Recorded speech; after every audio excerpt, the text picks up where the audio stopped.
જઈને ઉભા રહ્યા કે સાહેબ અમારી જમીન જાય છે, સાહેબ અમારી પૂરતો બદલ મારો બદલ. પણ બધા આદિવાસી કઈ એક થાય, એક તીર એક કમાન, આદિવાસી એક સમાન એવો સૂત્ર છે. તો આદિવાસી ભલે આપણી જમીન નથી ગઈ પણ આપણે પણ એમની સાથે રહો.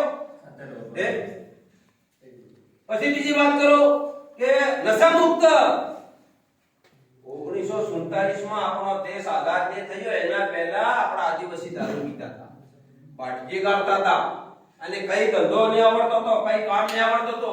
એટલે ગુરુ ગોવિંદજી વિચાર્યું કે ભાઈ આ લોકોને શું કરીને લાઈનમાં લાવવા.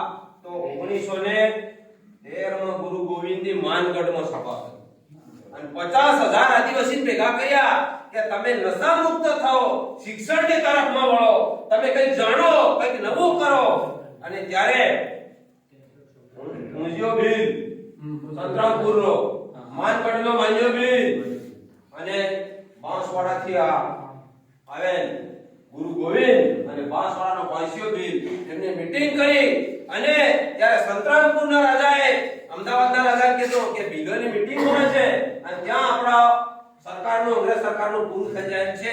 એટલે ગધેડા ઉપર 140 તોપો લઈને આવ્યા સાહેબ અને આ માનગઢના ડુંગરને ઘેરી લીધો અને ત્યાં અમારા આદિવાસી ઉપર ફાયરિંગ કરવામાં આવ્યું અને તેમાં 1507 જણા મરી ગયા. એટલે આપણા આદિવાસીને અંધારામાંથી પ્રકાશમાં લાવવા વાળા હોય તો આ ગુરુ ગોવિંદ. અને ગુરુ ગોવિંદે જ આપણાને આગળ વધાર્યા, શિક્ષણ તરફ વળ્યા, નશા મુક્ત કર્યા. એટલે સાહેબે પણ કીધું કે નશા મુક્ત થાઓ, કોઈને બંધન નથી. હવે થોડો થોડો સાહેબ થાકી જાય, નશો કરતા હે પણ ઓછો કરતા જાજો હે. એકદમ ને સાહેબ કઈ નહીં પણ ઓછો કરજો. કેમ કે લોકો દારૂનો ભાવ ઘણો છે, બધા થોડો થોડો આદિવાસી સાહેબ અમારા પીવે છે અહીંના નથી પણ એનો ભાવ થોડોક વધારે.